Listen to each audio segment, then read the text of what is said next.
इस वीडियो में हम सेनोज़ोइक एरा के बारे में बातें करेंगे। सेनोज़ोइक एरा की शुरुआत आज से 6.5 करोड़ वर्ष पहले होती है और वर्तमान समय भी सेनोज़ोइक एरा के अंदर ही आता है। जियोलॉजिक कैलेंडर में इसे दिसंबर 26 से दिसंबर 31 के बीच का समय दिखाया जाता है। सेनोज़ोइक का मतलब होता है न्यू लाइफ। इसी एरा में आज की पर्वत श्रृंखलाएँ एंडीज़, हिमालयाज़ और एल्प्स के निर्माण के बारे में हम जानेंगे।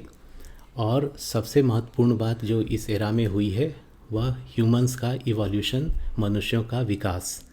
इस एरा में प्रवेश करने से पहले पृथ्वी ने अपने 454 करोड़ वर्षों की जीवन यात्रा के 448 वर्ष करीब करीब पूरे कर लिए हैं और यह बहुत लंबा समय अंतराल है। इसलिए आगे बढ़ने से पहले उस लंबे समय अंतराल की महत्वपूर्ण घटनाओं के बारे में दोहरा लें। पृथ्वी की शुरुआत 454 करोड़ वर्ष पहले होती है और इसके शुरुआती 64 करोड़ वर्षों को हेडियन ईऑन के अंदर रखा गया है, जिसकी प्रमुख घटनाएं ये थीं: चांद का निर्माण, पृथ्वी पर मैग्नेटिक फील्ड का निर्माण और एबायोजेनेसिस प्रोसेस के द्वारा सिंगल सेल्यूलर लाइफ का निर्माण। 390 करोड़ वर्ष पहले आर्कियन ईऑन का समय शुरू होता है, जिसकी अवधि 140 करोड़ वर्षों की होती है और पूरे आर्कियन ईऑन में हम देखते हैं कि पृथ्वी ठंडी हो चली है और शुरुआती समुद्र बन गए हैं। प्लेट टेक्टोनिक की एक्टिविटी शुरू हो जाती है। साइनोबैक्टीरिया ने फोटोसिंथेसिस करना सीख लिया होता है और इसके कारण पृथ्वी पर ऑक्सीजन की उत्पत्ति होने लगती है। यह सारा विकास समुद्र के अंदर होता है। पृथ्वी का तीसरा ईऑन प्रोटेरोज़ोइक ईऑन कहा जाता है, जिसकी शुरुआत 250 करोड़ वर्ष पहले होती है और इसकी अवधि करीब 196 करोड़ वर्षों की है। प्रोटेरोज़ोइक ईऑन के अंदर हम देखते हैं कि कोलंबिया, रोडिनिया और पेनोशिया के कॉन्टिनेंट्स बनते हैं और पृथ्वी पर ओजोन लेयर की शुरुआत होती है। लाइफ का फॉर्म जो सिंगल सेल्यूलर था, जिसने फोटोसिंथेसिस सीख लिया था, इस पूरे ईऑन में वह मल्टी सेल्यूलर हो जाता है और समुद्र के अंदर शुरुआती वनस्पतियां भी विकसित हो जाती हैं। इसके बाद हम आते हैं फेनोरोज़ोइक ईऑन में। इसमें 2 एरास के बारे में हमने देखा है। पैलियोज़ोइक एरा, जिसकी शुरुआत 54 करोड़ वर्ष पहले हुई थी और उसमें 4 कॉन्टिनेंट्स पृथ्वी में देखे गए थे: लॉरेंशिया, गोंडवाना लैंड, बाल्टिका और साइबेरिया। उस समय समुद्र के अंदर एल्गी और फंजाई का विकास होता है। मैरियापॉड्स का भी विकास होता है। मछलियाँ और रेप्टाइल्स भी समुद्र के अंदर विकसित होते हैं। ज़मीन पर 4 पैरों पर चलने वाले प्रारंभिक जीव, जिन्हें टेट्रापॉड्स कहते थे, उनका विकास होता है और शुरुआती वृक्ष पहली बार ज़मीन पर देखे जाते हैं। इसी एरा में 3 बार मास एक्सटिंक्शन भी होते हैं। फिर हम मेसोज़ोइक एरा में आते हैं, जिसकी अवधि 25 करोड़ वर्ष पहले शुरू होती है और डायनासोर्स के अंत के साथ 6.5 करोड़ वर्ष पहले ख़त्म होती है। इस एरा में हम सुपर कॉन्टिनेंट पेंजिया, जो पैलियोज़ोइक एरा में बना था, उसका विघटन होते देखते हैं और मेसोज़ोइक एरा को एज ऑफ डायनासोर्स भी कहते हैं, क्योंकि इस वक्त तक पृथ्वी पर डायनासोर्स आ गए थे। समुद्र के अंदर शार्क होती थीं। ज़मीन पर जो पेड़ होते थे वो अब लंबे वृक्ष बनने शुरू हो गए थे। सर्वप्रथम पक्षी, पहले फ्लाइज और पहले मैमल्स यानी स्तनधारी भी इसी एरा में शुरू हुए थे और पहली बार पृथ्वी पर फ्लावरिंग प्लांट्स देखे गए थे और घास का निर्माण भी मेसोज़ोइक एरा ही में हुआ था। इस एरा में 2 बार मास एक्सटिंक्शंस भी हुए हैं। सेनोज़ोइक एरा को 3 पीरियड्स में विभाजित किया गया है, जिनके नाम हैं पैलियोजीन, नियोजीन और क्वाटरनरी। पैलियोजीन 6.5 करोड़ वर्ष पहले से शुरू होता है और ख़त्म होता है 2.3 करोड़ ईयर्स पहले। इसे जियोलॉजिक कैलेंडर में 26 दिसंबर से 30 दिसंबर के बीच का समय के रूप में दिखाया जाता है। पैलियोजीन का मतलब होता है एंशिएंट बॉर्न और इस पीरियड में पृथ्वी के सभी कॉन्टिनेंट्स आज की वर्तमान स्थिति में आ गए थे। तापमान अभी के तापमान से थोड़ा अधिक था। 5 करोड़ वर्ष पहले एंडीज़ की पर्वत श्रृंखला का निर्माण हुआ था जब south American plate Pacific tectonic plate से टकराई थी। 4.5 करोड़ वर्ष पहले भारत की प्लेट एशियन प्लेट से टकराई थी और इसके कारण हिमालय पर्वत श्रृंखला का निर्माण हुआ था। 3 करोड़ वर्ष पहले आल्प्स की पर्वत श्रृंखला का निर्माण हुआ था जबकि अफ्रीकन प्लेट यूरेशियन प्लेट के साथ टकराई थी। जीवन से संबंधित जो महत्वपूर्ण घटनाएं हुई थीं वो ये थीं। 6.5 करोड़ वर्ष पूर्व स्तनधारी विकसित होकर हर जगह दिखने लगे थे मगर उनका आकार छोटा था। 6 करोड़ वर्ष पहले समुद्र में वेल्स दिखी जाती थीं और साउथ अमेरिका के क्षेत्रों में विशाल सर्प टाइटन बोआ देखे जाते थे और प्लेसेंटल मैमल्स विकसित हो चले थे। 2.3 करोड़ वर्ष पहले हर जगह जंगलों के बीच में घास दिखती थी। घास के विशाल मैदान दिखने शुरू हो गए थे।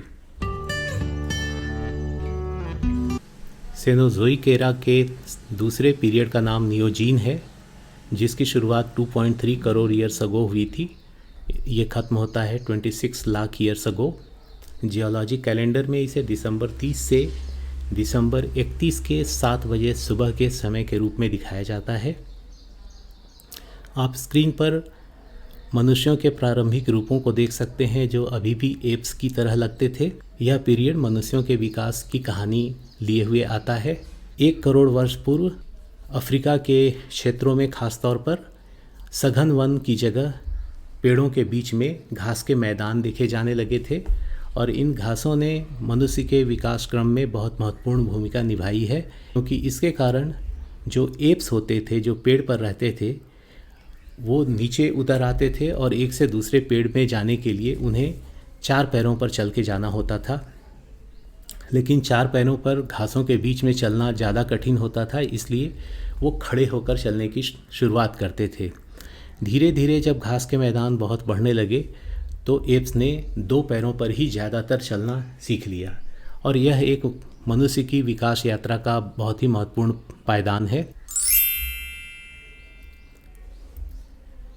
55 लाख पूर्व से 44 लाख वर्ष के बीच में मनुष्यों की एक प्रारंभिक प्रजाति आर्डीपिथेकस देखी जाती है जिन्होंने बाइपैरालिटी सीख ली थी, यानी जिन्होंने 2 पैरों पर चलना सीख लिया था।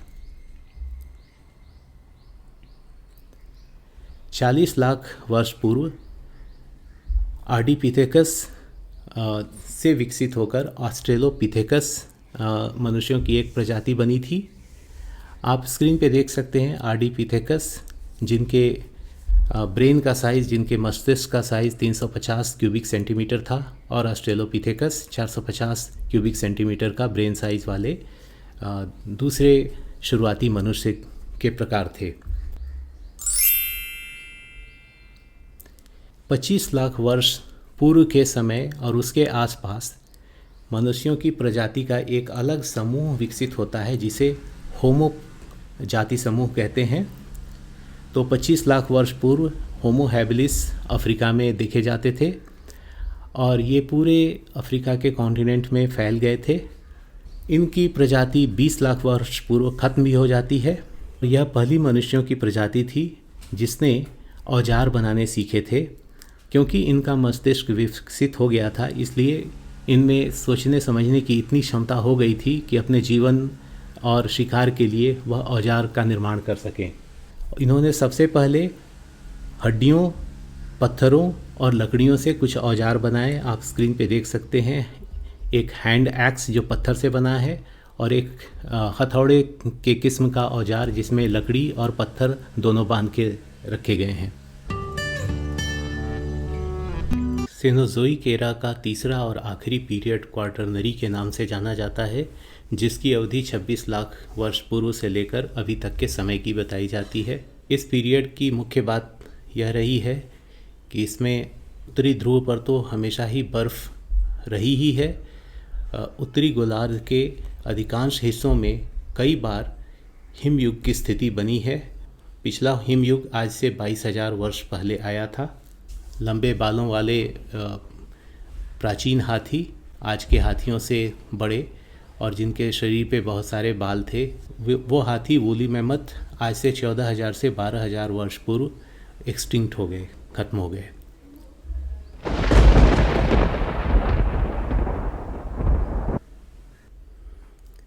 क्योंकि हम क्वार्टरनरी पीरियड में हैं और यह हमारा बिल्कुल हाल का पीरियड है, इसलिए इसके घटनाओं को विस्तार से जानने के लिए इस बार इस 26 लाख वर्षों के अंतराल को फिर से दो हिस्सों में डिवाइड किया गया है, विभाजित किया गया है, जिन्हें प्लीस्टोसीन एपॉक और होलोसीन एपॉक के नाम से जाना जाता है। तो अब हम प्लीस्टोसीन एपॉक के बारे में जानेंगे, जिसकी अवधि 26 लाख वर्ष पूर्व से लेकर 12 लाख वर्ष पूर्व तक की कही जाती है। आइए देखें कि प्लीस्टोसीन एपॉक में मनुष्यों के विकास का क्रम आगे कैसे बढ़ता है। 15 लाख वर्ष पूर्व से 2 लाख वर्ष पूर्व के बीच मनुष्यों की दो प्रजातियां विकसित होती हैं, जिन्हें होमो इरेक्टस और होमो एर्गस्टर के नाम से जाना जाता है। कुछ वैज्ञानिक यह भी मानते हैं कि ये दो जातियां असल में दो जातियां नहीं थीं। होमो इरेक्टस वो पहले इंसान थे जिन्होंने आग पे नियंत्रण किया। उन्होंने आग के फ़ायदे देखे, आग जलानी सीखी और आग को कंट्रोल करना सीखा। अब तक की जितने भी मानवों की प्रजातियां पाई गई हैं, उनमें सबसे लंबा जीवन काल होमो इरेक्टस का रहा है, जिन्होंने इस पृथ्वी पर 15 लाख वर्षों तक समय बिताया है। और यह पहली प्रजाति थी जिसने अफ्रीका से बाहर भारत, मलेशिया और जावा के तटों तक अपनी माइग्रेशन की यात्रा की थी। इस प्रजाति ने और भी जटिल औजार बनाए। इन्होंने धनुष और बाण भी बनाए। आज से 7 लाख वर्ष पूर्व होमो हाइडेलबर्गेंजिस नाम के मनुष्यों की एक प्रजाति यूरोप में रहती थी। इस प्रजाति के कुछ मनुष्य अफ्रीका और एशिया के कुछ हिस्सों में भी रहते थे। होमो हाइडेलबर्गेंजिस प्रजाति के ही कुछ मनुष्यों ने विकास क्रम में आगे चल कर के 3 लाख वर्ष पूर्व होमो सेपियंस की एक नई मनुष्यों की जाति का निर्माण किया, एक स्पीसीज़ का निर्माण किया, जिसे होमो सेपियंस कहते हैं। सेपियंस का मतलब बुद्धिमान होता है। हम आप सभी होमो सेपियंस ही हैं और होमो सेपियंस का प्रारंभिक निवास अफ्रीका था। जैसा मैंने बताया, यह होमो हाइडेलबर्गेंजिस से ही विकसित हुए हैं।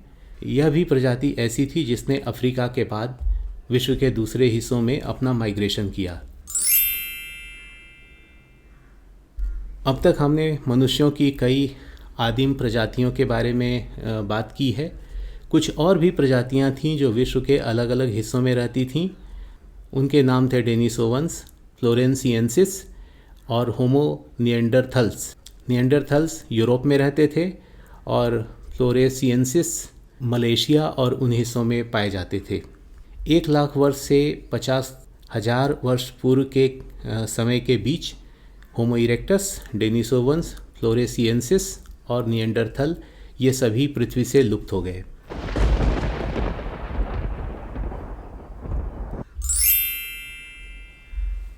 प्लीस्टोसीन एपॉक में एक और महत्वपूर्ण घटना घटी थी।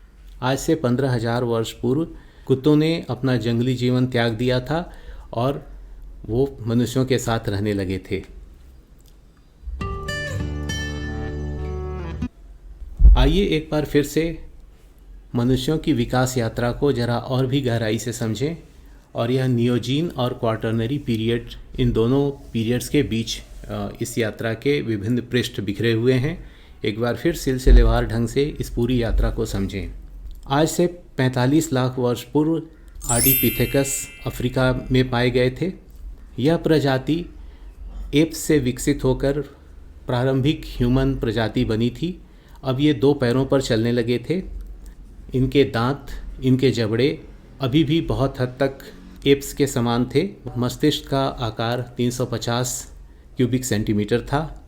फिर 40 लाख वर्ष पूर्व से लेकर 25 लाख पूर्व के बीच में ऑस्ट्रेलोपिथेकस नाम की एक मनुष्यों की प्रजाति विकसित हुई, जो आर्डिपिथेकस से ही विकसित हुई थी। इनके मस्तिष्क का आकार 450 क्यूबिक सेंटीमीटर था। इस जाति समूह में सहायक जातियां थीं जिनके नाम थे ऑस्ट्रेलोपिथेकस अफ्रीकानुस, और एक और इसकी प्रजाति मिली है ऑस्ट्रेलोपिथेकस एफरेंसिस। यह भी अफ्रीका में पाए जाते थे लेकिन इनका क्षेत्र अलग था, और ये दोनों ऑस्ट्रेलोपिथेकस जाति समूह के ही सदस्य थे।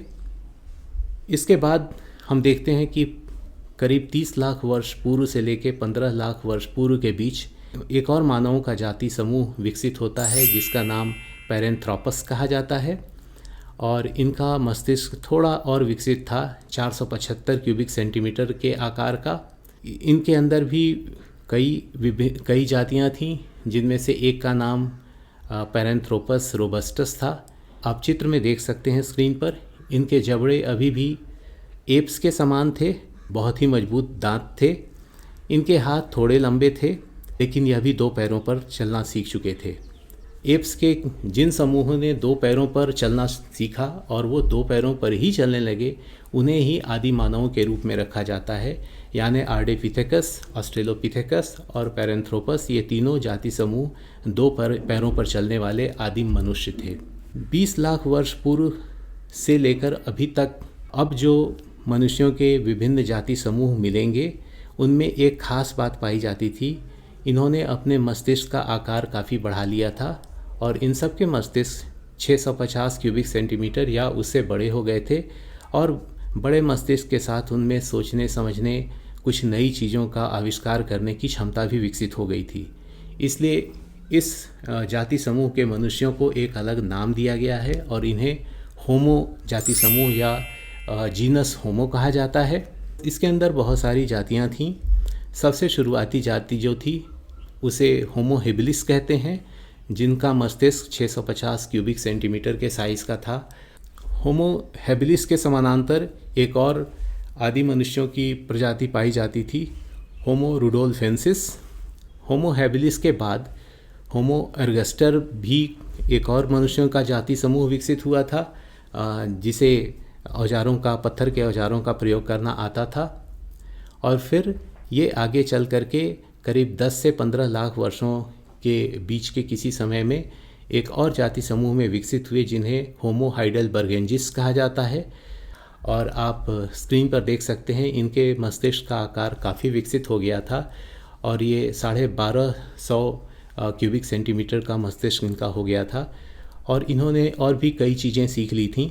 इन्हें पत्थर और हड्डियों के औजार तो बनाने आते ही थे, इन्होंने आग जलाना भी सीख लिया था और इन्होंने प्रारंभिक भाषा का भी कुछ विकास कर लिया था। इसी के पैरेलल होमो इरेक्टस का भी समय आता है, यह 10 से 15 लाख वर्ष पूर्व के बीच, और होमो इरेक्टस को भी ये सारी चीज़ें पता थीं, हथियारों का प्रयोग, आग का प्रयोग और शुरुआती भाषा का प्रयोग। असल में होमो इरेक्टस वो पहले मनुष्य थे जिन्होंने आग का आविष्कार किया था, आग को कंट्रोल करना सीखा था। होमो हाइडेलबर्गेंजिस से फिर 2 मनुष्यों की प्रजातियां विकसित हुई एक साथ। एक का नाम था होमो निएंडरथल्स जो यूरोप में पाए जाते थे, और दूसरी प्रजाति वह थी जिसके सदस्य हम सभी हैं, जिनका नाम होमो सेपियंस कहा जाता है। हमारा मस्तिष्क 1350 क्यूबिक सेंटीमीटर का है, लेकिन हमारे समानांतर एक और जो मनुष्यों की जाति थी, कुछ हज़ार वर्षों तक भी जिनके कुछ अवशेष पाए जाते हैं, और वैज्ञानिक मानते हैं कि आज से करीब 10,000 वर्ष पहले भी निएंडरथल्स थे पृथ्वी पर।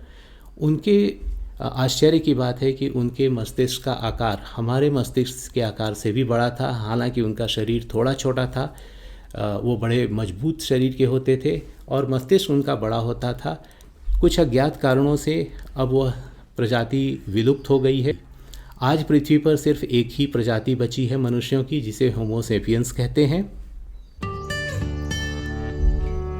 इसके साथ ही इस वीडियो के हम आखिरी हिस्से में आ गए हैं, और इस एपॉक को होलोसीन कहा जाता है, जो आज से 12,000 वर्ष पूर्व शुरू हुआ था। होलोसीन का मतलब होता है होली न्यू, बिल्कुल नवीन।